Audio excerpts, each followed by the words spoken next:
Tapos na siya, guys. Ngayon na lang ang butas.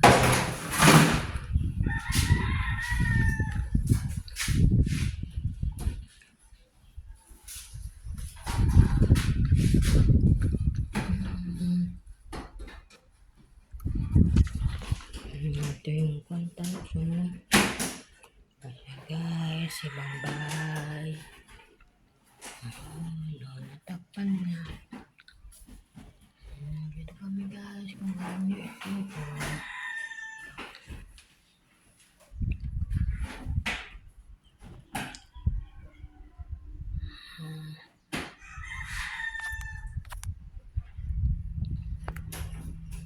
Guys.